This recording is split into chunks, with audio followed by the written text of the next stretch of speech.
The sunlight spilled across the kitchen tiles as I opened the envelope, half hoping it was some mistake. But the words were unmistakable. Edward and Marlene Halstead versus Claire Halstead. My own parents were suing me for the house I bought with 15 years of savings. They wanted it handed over to my sister Lana, who hadn't worked a single day in years. The letter demanded $300,000 for upbringing costs, full property transfer, and a written apology for breaking family trust. My coffee mug shattered against the floor. That was the moment I realized blood doesn't always mean loyalty. I was 15 when I held my first paycheck, the ink still smudging beneath my sweaty fingers. $126.78 for 2 weeks at Renshaw's Book Nook. Minimum wage, minus taxes, plus 2 overtime shifts when someone called out sick. That Friday night, while my classmates put on dresses and ties for Lana's Sweet 16, I was shelving romance novels under flickering fluorescents. My mother had texted once, "You're missing your sister's big night. The DJ was so expensive." I replied with a thumbs up emoji and went back to alphabetizing Danielle Steele. Back then, I told myself it was a phase, that one day I'd be done scraping change from tip jars and could finally afford to say no. But no was a language my family never allowed me to learn. When college came around, I handed Dad my FAFSA forms with cautious hope. He didn't even glance at them. "We've already done enough," he said, flipping through a hardware catalogue. "Time for you to grow up." Lana didn't fill out any forms. She enrolled at the Madison School of Fine Arts, tuition paid in full, funded apparently by creative inheritance money left by our grandmother.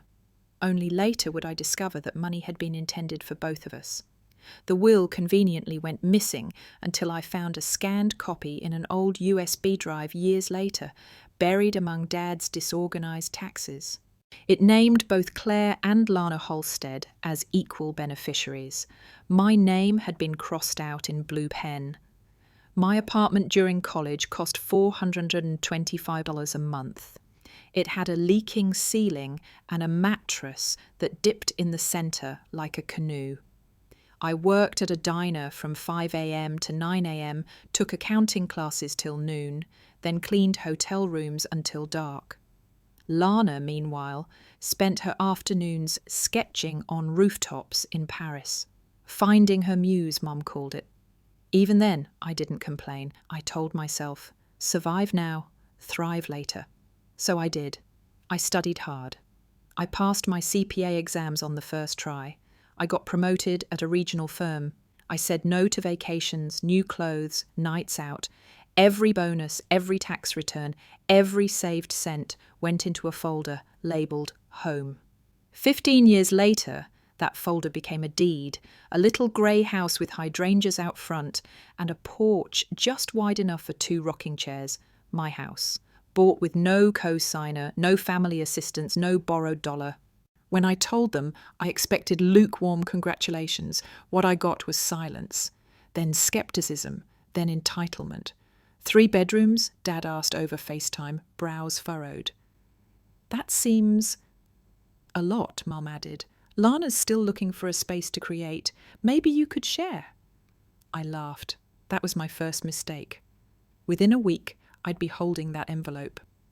The day after that call, I found Lana's social media post, a moody black and white photo of her lying on a vintage chaise, her caption a poetic cry for space to breathe creatively. She didn't tag me, but the implication was as loud as a siren. Comments flooded in, "You deserve better. Family should support your dreams." One even said, "Shame on whoever's holding you back." I didn't reply. Instead, I poured myself into unpacking boxes in silence, each item pulled from bubble wrap, a reminder of what I had built. Alone, brick by invisible brick. The thrifted sofa I'd reupholstered in midnight blue. The coffee table I'd sanded down from Craigslist wood. My spreadsheets, colour-coded in folders.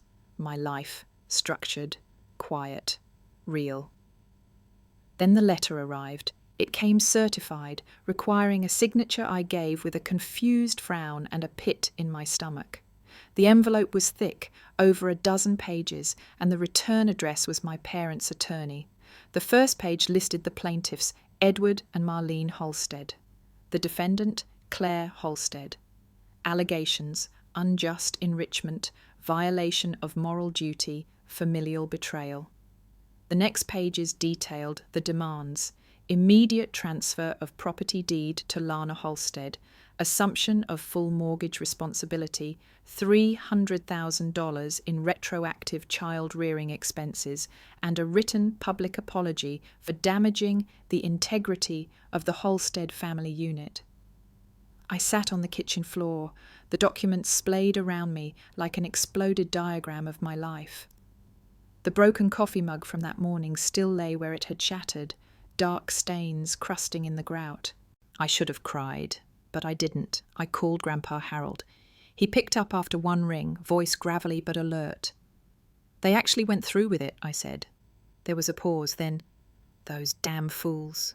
I heard his breath hitch. "They tried something similar with Thomas, you know, your cousin, when his mechanic shop started doing well, said he owed them for tools and inspiration. Seriously? They didn't win, but it damn near ruined him. He didn't ask what I planned to do. He just said, 'Come by tomorrow. I have something for you.' That night, I lay in bed staring at the ceiling, listening to the quiet hum of my house. My house. And in the silence, I didn't feel fear. I felt something else. Older, sharper, resolve. If they wanted a war, they picked the wrong daughter. Grandpa Harold's garage smelled like engine oil, coffee, and old secrets. He handed me a cardboard box, so weathered it looked like it had survived a flood, and maybe a fire or two. Inside, neatly labelled envelopes, worn ledgers, and a tangle of family history. "Start with 1998, he said, settling into his recliner beside the workbench. "That's when they started funneling your grandma's trust into Lana's potential." I pulled out a file marked Art Scholarship, disbursed. The amount stunned me. $24,700 transferred to a Madison gallery on Lana's behalf, signed by both my parents. A post-it in Grandma's cursive clung to the corner. "For Claire and Lana's education, equally." My stomach turned. "I thought that money was gone," I muttered. "Your mom said it was used for house repairs," Grandpa scoffed. "Turns out she meant repairs to Lana's creative spirit." We spent the next 2 hours cataloguing every check, receipt, and backdated invoice. They painted a picture of deliberate, relentless favoritism, flights to Florence, pottery retreats in Taos, 3 separate lease agreements on studio spaces, all unpaid after 6 months. And in between, the occasional deposit to Aunt Karen, often right after a failed business venture. "Karen's been their clean-up crew for years," Grandpa said. "She keeps her hands dirty and their conscience clean." I stared at the paper trail, overwhelmed. "Why me, though? Why now?" "Because you made it, and because you didn't need them to do it." That hit harder than I expected. That night, back home, I laid the documents out across my dining table, organising them by category. My laptop hummed, spreadsheet open, tabs colour-coded by year. I wasn't just preparing for a legal case. I was building a wall of truth, brick by verifiable brick. The next day, I got a text from Lana. "You're being so dramatic. This could have stayed a private matter. All you had to do was share. Family does that." I didn't respond, but I saved the message. At work, my boss noticed something was off. "Personal stuff?" she asked gently. "Family," I said with a thin smile. Her expression shifted to one I recognised, sympathy edged with understanding. "Been there. If you need character references, I'm happy to help." I hadn't even asked, but the offer warmed something brittle inside me. 2 days later, I found out someone had filed an anonymous character concern with HR, vague wording, no names. But I knew the tone. It was Mom's, dressed in plausible deniability. Instead of crumbling, I made copies of everything. Every accusation, every email, every concern. I wasn't just preparing for court, I was preparing for war. The final straw came wrapped in a potted orchid. It arrived on my porch one warm afternoon, its petals pristine and purple, with a note in my mother's floral script. "We raised you better than this. Come home. Talk to us, before it's too late." The handwriting was familiar, manipulative nostalgia wrapped in politeness. I placed the plant on the counter and stared at it, like it might explode. That night, I spotted Aunt Karen's Mercedes circling the block for the third time. Her phone was angled toward my house, taking pictures. The next morning, an email pinged from my former manager at Morning Light Coffee, my first job. "Still proud of you, Claire. I can be a reference if this escalates. Just say the word." The floodgates opened. Thomas, my cousin, sent a voice message. "I saw Lana's GoFundMe. Unbelievable. They tried the same with me, remember? When I said no, they cut me off. I wish I'd fought back like you." And then, unexpectedly, Rachel, my second cousin, quiet at family reunions, reached out. "I'm not close to anyone anymore, but I just want you to know, you're not alone." Their voices stacked behind mine, building pressure against the decades of gaslighting. Still, the opposing force was loud. Lana's social media campaign was ramping up. A carousel of photos, her tear-streaked face, childhood Polaroids of the two of us, captions that read like poetry and poison. "She promised me this house when we were little. I just need one space where I can breathe, create, exist. She has the resources. I have the dream. Why won't she care?" The comments were brutal. Strangers accusing me of greed. Friends from high school asking what happened. One even messaged, "Hey, not taking sides, but maybe you could compromise." Compromise. I chewed on that word like it had splinters. Lana never compromised. Not when she got accepted to a third art residency she didn't attend. Not when she took Grandma's pearl ring and sold it for a canvas upgrade. Not when she borrowed my car and returned it with a dent. Never apologizing, only crying until Mom made me let it go. No, I was done compromising. That week I met with a lawyer. He looked over my stack of documents and let out a slow whistle. "You've done more prep than most of my paralegals. Are you sure you want to go through this without representation?" I hesitated.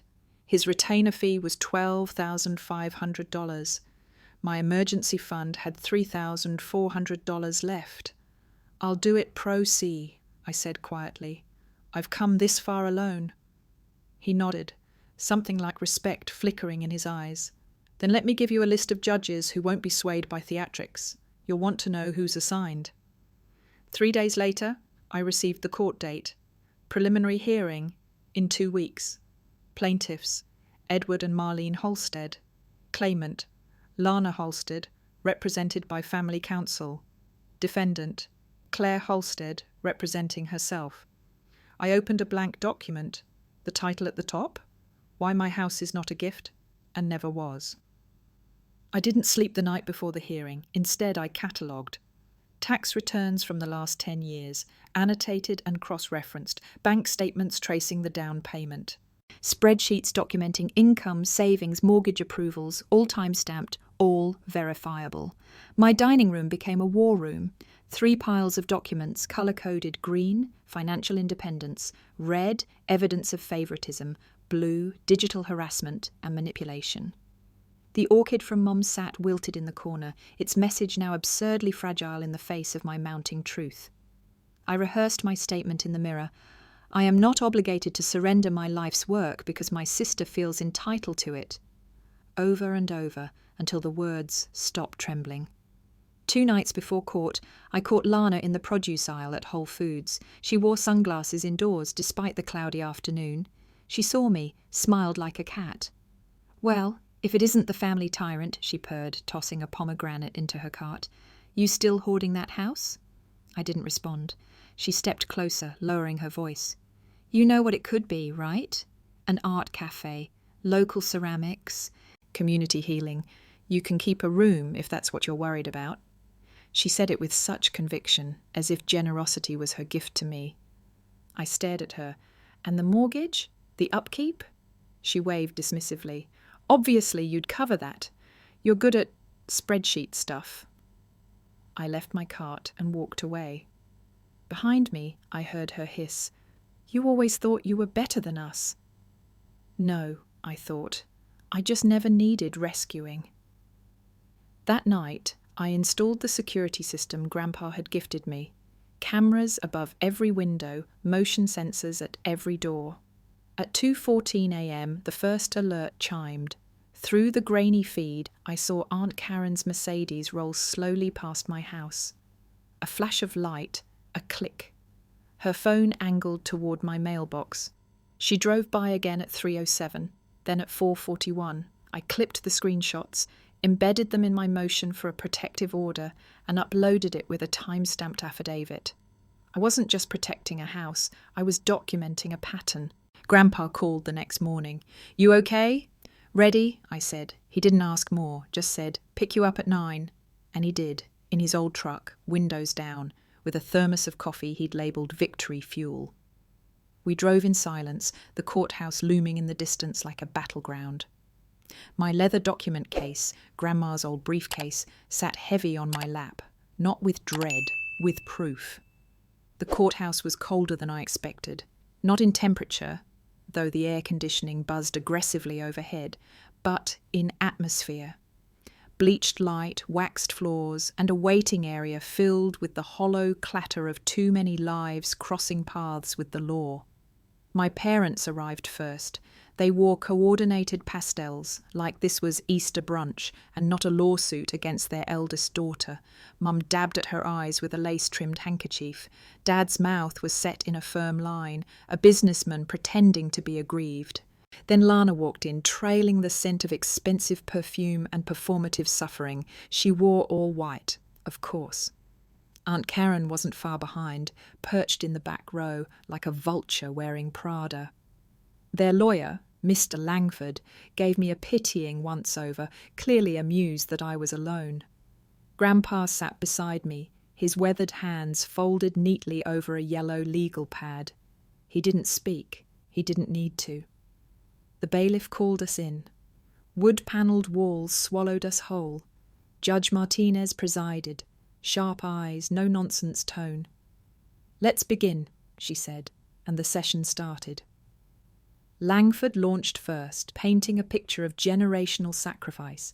Parents who had invested hundreds of thousands into Claire's upbringing, only to be repaid with cruel selfishness and cold rejection. He quoted USDA statistics about the cost of raising a child. Judge Martinez raised a brow. "You're citing federal agriculture data as legal precedent?" Langford sputtered. "Only to contextualize the family's emotional and financial expectations." "My court doesn't deal in expectations," she replied. "Only contracts and facts. Proceed." They took the stand one by one. Mum cried. "We gave her everything," she wept, voice trembling. "Lessons, summer camps, the best clothes we could afford." Dad spoke with stern authority. "In our family, success is repaid with support. It's a tradition." "An oral contract?" the judge asked. He hesitated. "Implied." Then came Lana.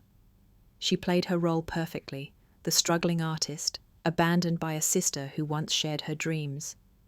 "I would have let her stay in the guest room," she said sweetly. "This isn't about money. It's about love." The courtroom was quiet as she stepped down. Then I stood. I didn't shake, not once. I submitted my binders. Green for independence, red for favoritism, blue for harassment. I walked the judge through them. Receipts from jobs held since I was 15. College tuition paid in cash and sweat. Mortgage approval based solely on my income. And then Exhibit D. A scanned copy of Grandma's will, showing my name scratched out in pen. Gasps rippled through the room. "Objection!" Langford shouted. "Sustained," the judge replied, "but noted." I ended with Lana's GoFundMe campaign, projected on the screen, the lies, the manipulations. Then I said clearly, "This isn't about a house, it's about control, and I'm done being controlled." Judge Martinez leaned back in her chair. "I've seen enough," she said. The courtroom held its breath. Judge Martinez closed the folder, tapping her pen lightly against the polished bench. Her gaze settled on my parents, then drifted to Lana, who looked like she might faint from sheer disbelief. "This case," she said finally, "is a troubling example of blurred boundaries and weaponized family expectations." She paused. "Let me be clear. There is no legal precedent nor moral justification for demanding repayment of parental investment. Children are not financial ventures." Langford tried to interject, but she held up a hand. "Claire Halstead purchased her home independently. No co-signers, no family contributions. Every expense is documented. This property is hers alone." Lana's jaw clenched. Mom began to cry again, this time with less finesse. "As for the emotional claims," Judge Martinez added, flipping a page, "they hold no legal merit. Sentiment does not supersede property law." She set the folder aside. "Case dismissed, with prejudice." Langford's face darkened. Aunt Karen whispered something under her breath, something that made Lana flinch. The gavel came down, sharp, final. I exhaled for the first time in what felt like hours. Outside, the courthouse steps were crowded with silence. The family that raised me stood in a neat little triangle of shame and disbelief. "You'll regret this," Dad said. Mom sniffled. "We did everything for you." Lana just stared, mascara clinging to the corner of her lashes. I didn't answer. Instead, I turned to Grandpa, who was already holding open the truck door. "You did good, kid," he said. We didn't talk much on the drive home. Just let the wind roll through open windows, carrying away years of guilt and gaslight. Back at the house, I unlocked the door with steady fingers. My house. The orchid was still wilted on the counter. I tossed it in the trash. Then I brewed a cup of coffee and stood at the kitchen window, watching the last light of day soften the street. The phone buzzed. A GoFundMe alert. "Lana Halstead has updated her campaign. My sister stole my future. Help me heal." The description was a surreal blend of fiction and self-pity. She'd already raised $1,400 in 2 hours. I took a screenshot, then blocked her. Some people never stop performing, even when the stage collapses. But me, I was done being part of someone else's script. The days following the courtroom victory were unexpectedly quiet, too quiet. No more letters, no phone calls, no surprise visits, just silence, the kind that settles thick in your chest when the storm ends, but the wreckage is still scattered. Until the email came. A mass message from my parents, sent to every extended family contact I hadn't spoken to in years. The subject line, "A daughter's betrayal, what really happened." I clicked through, heart already braced. Paragraph after paragraph painted me as vindictive, materialistic, emotionally broken. They described my isolationist tendencies, accused me of turning the family against them. They even claimed the judge had misunderstood the intention of the lawsuit. The message was designed not to win me back, but to isolate me completely. Beneath the passive aggression was a quiet threat. If I wasn't going to give them what they wanted, they would burn every bridge around me. I closed the email and deleted it, but the ache it left wasn't so easy to discard. That evening, Thomas texted, "Got the same email, so did Rachel. Most of us see through it." "Thanks," I wrote, "I needed that." "Dinner Sunday? Rachel's bringing the kids." I stared at the message. The idea of people coming over, laughing in my home, felt foreign, but not unwelcome. Absolutely. The next day, the security alert chimed again. Motion detected, 1:42 a.m. Aunt Karen, caught on camera, spray paint in hand, facing my front door. She'd written one word, ungrateful. Red, bold, across the panels. But the camera had everything. From the moment she stepped out of her Mercedes to the second she spotted the lens and bolted. I called the police. The officer was calm, efficient. "You have footage?" I nodded. "Want to press charges?" I hesitated, not out of doubt, but fatigue. Still, I said, "Yes, and I want to file for a restraining order." The paperwork took hours, but it felt like a release, cutting ties not out of spite, but survival. The temporary order came through the next day. When the paint was scrubbed from my door, a faint shadow remained beneath the white. It didn't bother me. It was a reminder. Not all wounds vanish completely. Some become boundaries. And boundaries can be beautiful. The courthouse looked different the second time around. Not smaller exactly, but less threatening, familiar, like a place where I'd already survived something. I sat in the waiting area with my folder of restraining order paperwork, watching as people filtered in, some nervous, others hardened by experience. A clerk called my name and I stepped forward. Judge Martinez again. She glanced up, a flicker of recognition in her expression. "Ms. Halstead, I remember your case," and I nodded, setting down the binder. Inside, security footage, police reports, social media posts, and screenshots of GoFundMe fraud. "The defendant," I said, "is not just harassing me, she's rallying others to do the same." The judge raised a brow. "Digital harassment?" "Yes, Your Honour, coordinated, ongoing." She reviewed the evidence quietly, occasionally tapping her pen against her notepad. "Has she contacted you directly since the first order?" "No, but she's sent others, anonymous workplace complaints, friends with scripted concern." "Any attempts at property damage?" I slid over the photo of the spray-painted door. "She was recorded. I pressed charges. The footage is included." Judge Martinez's expression hardened. "She's escalating," she said more to herself than to me, "and it appears your family is enabling her." "Actively," I said without flinching. The hearing didn't last long. The permanent order was granted, expanded to include digital contact, third-party communication, and proximity clauses.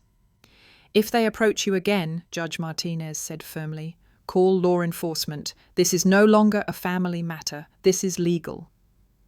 I exhaled a breath I hadn't realized I'd been holding.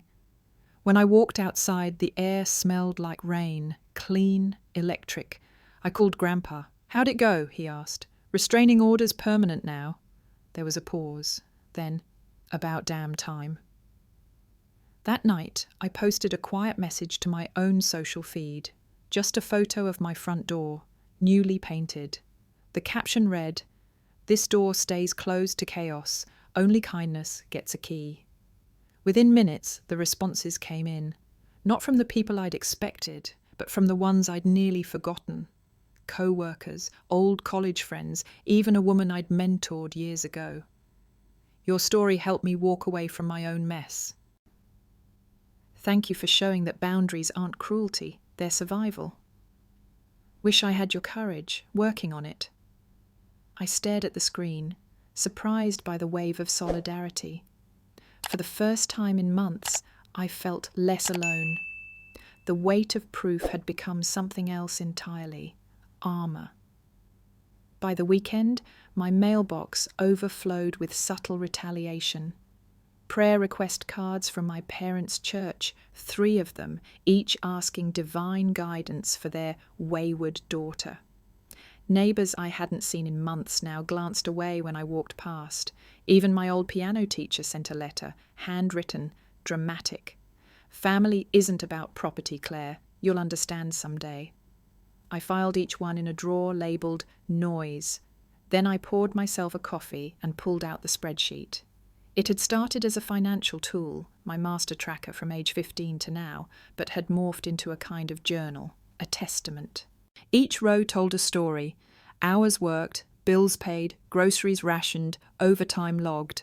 I added a new tab, Supporters, people who had reached out, even quietly. Rachel, who brought her kids over to help sand the new porch swing. Thomas, who loaned me a generator when the power flickered last week. Mrs. Chen from next door, who started leaving soup on my steps every Thursday. It was subtle, but it mattered. One day I spotted Lana again, unexpectedly, in the frozen aisle of the grocery store. She was alone this time, hair unwashed, sweatshirt oversized and unfamiliar. Her cart held nothing but a box of wine and discounted brie. I could have walked away, but I didn't. As I passed, she looked up, startled. For a moment her eyes held something I hadn't seen before, rawness. Then she smirked. "Hope the house feels big enough for your ego," she muttered. I said nothing, just kept walking, but the words clung to me like humidity. Later, I found her GoFundMe had been removed. The donation log showed $6,700 raised and refunded. Fraud report filed, investigation pending. The silence around her had grown thick. People were beginning to see. That night, I sat on the porch swing, wrapped in an old blanket, sipping tea. The house behind me glowed warm, my house, my proof, my line in the sand. Grandpa stepped out, settling beside me. "You know," he said, "your grandmother once said that strength doesn't always roar. Sometimes it looks like just staying upright." I nodded. She was right. He handed me something, an envelope, thick and yellowed. Inside were letters, copies of ones Grandma had written to me, saved, never sent. In one, she wrote, "I see the way you carry yourself. Quiet, focused. The world won't always clap for that, but it's exactly what it needs." I folded the pages gently. "Thank you," I whispered. "Don't thank me," Grandpa said. "You've done all the hard work." And sitting there, wrapped in quiet defiance and inherited strength, I knew he was right. Autumn crept in slowly, amber leaves gathering like quiet applause on my porch steps. The Sunday potluck started small. Rachel arrived first with her kids, lugging a tray of baked ziti and a cooler of juice boxes. Thomas followed with a crock pot of pulled pork and a board game tucked under one arm. Mrs. Chen brought dumplings and chrysanthemums from her garden. Even Sarah from work came by, carrying a pie and a nervous smile. It wasn't a crowd, not yet, but it was enough. We arranged folding chairs in the backyard under strings of bulb lights. Maple, my rescue mutt, bounced between guests, tail wagging like a metronome of joy. Laughter rose in patches, soft, authentic, healing. And in the centre of it all stood a new dining table, unfinished, still smelling of sawdust and lemon oil. Grandpa and I had been building it slowly, week by week. Its legs bore the faint initials of 3 generations. Someone tapped a glass for a toast. Grandpa stood. "To this home," he said simply, "and the woman who built it not just with walls and savings, but with courage." The clink of glass against glass echoed like truth. I looked around, at the mismatched chairs, the chaos of dishes, the children's laughter echoing off the fence, and realized this was family. Not the people who shared my blood, but the ones who showed up, who saw the truth, who stayed. Later, after the food had been packed away and the kids fell asleep on couches and blankets, I sat beside Grandpa on the porch swing. Maple curled at our feet, snoring gently. "I saw your father," he said suddenly. My spine straightened. "Where?" "Hardware store. He looked smaller." I waited. Didn't speak, just stared at cabinet knobs like they held answers. We sat in silence a moment. Then I asked, "Does it ever stop hurting?" He didn't answer right away, just rocked gently beside me. "No," he said finally, "but you get stronger. And the peace, that starts to matter more than the pain." I nodded. Inside, Sarah and Thomas were laughing over a game of cards. Rachel was helping her daughter brush her teeth in the guest bathroom. Mrs. Chen watered the roses outside, humming under her breath. This wasn't the life my parents planned for me, but it was mine, and it was good. The next morning, sunlight streamed through the kitchen windows, golden, dappled, alive. I brewed 2 cups of coffee. Grandpa liked his black with 2 sugars. I liked mine like I lived, strong, slightly bitter, but warmed with care.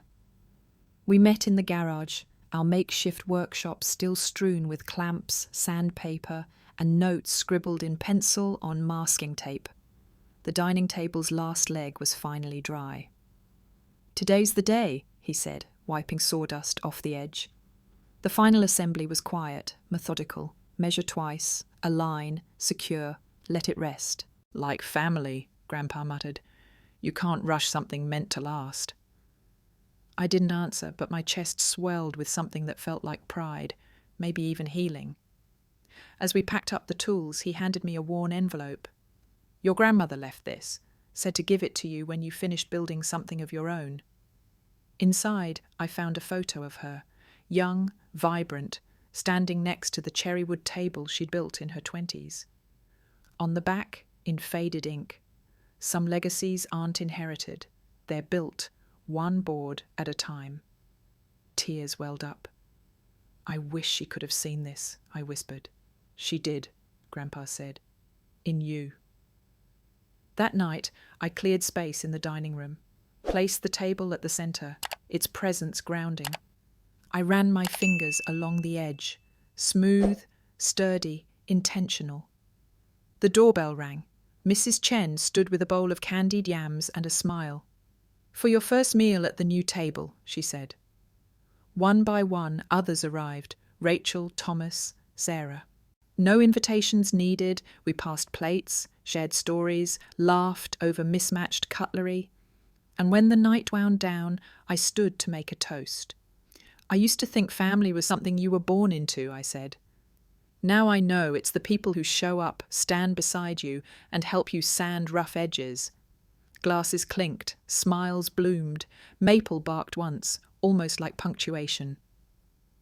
Outside, the neighbourhood glowed with porch lights and quiet peace.